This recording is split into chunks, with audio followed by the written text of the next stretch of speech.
오늘 저에게 주시는 하나님의 말씀은 요한복음 6장 43절에서 45절까지 말씀입니다.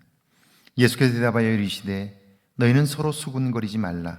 나를 보내신 아버지께서 이끌지 아니하시면 아무도 내게 올 수 없으리니 오는 그를 내가 마지막 날에 다시 살리리라. 선지자의 글에 그들이 다 하나님의 가르침을 받으리라.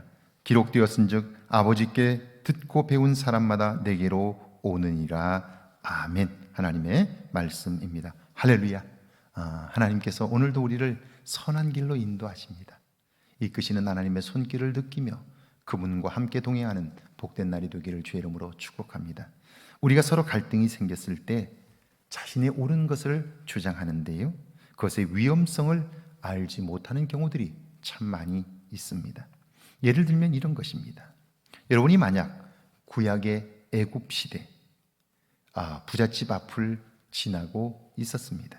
그때 갑자기 그 집 안에서 여인의 비명소리가 들립니다. 그리고 이어서 저놈 잡아라 외치며 저놈이 나를 겁탈하려고 했도다. 저놈 잡아라 외쳐요. 그때 대문이 열리고 한 젊은 노예가 웃옷을 벗은 채 도망을 치고 있습니다. 열린 문으로 보니 소리를 친 그 집 마님의 손에는 젊은 노예의 것으로 보이는 옷이 들려져 있습니다.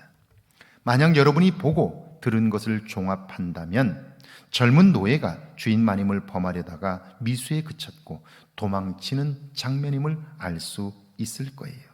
그래서 저놈은 못된 놈이라고 증언했다면 여러분은 하나님의 신실한 종 요셉을 정죄한 사람이 됩니다. 분명히 보고 들었습니다. 그것으로 파악했습니다. 그러나 그것이 왜곡될 수 있다는 사실을 모르면 우리는 눈앞에 본 것으로 인하여 속게 되는 거예요.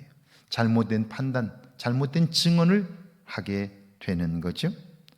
43절입니다. 예수께서 대답하여 이르시되 너희는 서로 수군거리지 말라. 예수께서 나는 하늘에서 내려온 떡이라고 말씀하자 사람들은 말합니다. 저가 갈릴리 나사렛 출신이 아니냐? 그의 형제들이 아직도 살아있지 않느냐? 그런데 어찌하여 자기가 하늘에서 내려왔다 하느냐? 그렇게 수군거리는 거예요. 그렇다면 그들은 종합적인 판단을 해보아야 합니다. 분명 예수님은 갈릴리 출신입니다. 그의 형제들이 아직 그곳에 살아있다는 것도 사실입니다. 그런 그가 어떻게 보리떡 5개와 물고기 2마리로 5,000명을 먹일 수 있었을까요? 이 일을 보면 그는 분명 보통 분은 아닙니다. 아무리 생각해도 판단이 서질 않습니다. 그렇다면 그 일은 수군거릴 일이 아니라 예수님께 직접 물으면 됩니다. 아니, 물어야만 합니다. 그래야 정확합니다. 잘못된 판단을 하지 않을 수 있는 거예요. 44절입니다. 나를 보내신 아버지께서 이끌지 아니하시면 아무도 내게 올 수 없으니 오는 그를 내가 마지막 날에 다시 살리리라. 그런데 아무도 묻지를 않습니다. 묻지 않으면 우리가 아는 것처럼 우리가 아는 것으로 판단하고요, 판단은 점점 더 확대되어 하나님의 일을 대적하게 되는 거예요. 그래서 예수님은 말씀합니다. 나를 보내신 아버지께서 이끌지 아니하시면 아무도 내게 올 수 없느니라.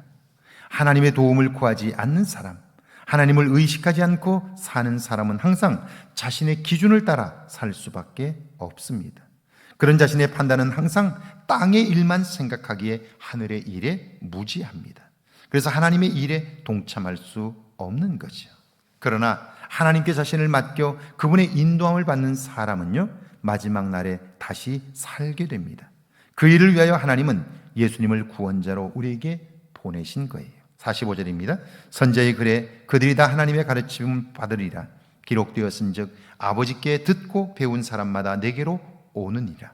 분명한 것은 하나님은 그들 모두가 예수님께로 오도록 인도하고 계시며 하나님의 부르심을 듣고 따르는 사람은 누구나 예수님께로 나온다고 말씀합니다. 문제는 말씀을 통해 나의 편견을 극복하는 것입니다. 이 편견이 극복되지 않는다면 하나님의 인도함을 받을 수 없기 때문이죠. 편견이 극복되고 잘못된 확신들이 무너져 온전히 하나님의 다스림을 받는 저와 여러분 되기를 주의 이름으로 축복합니다. 함께 기도합니다.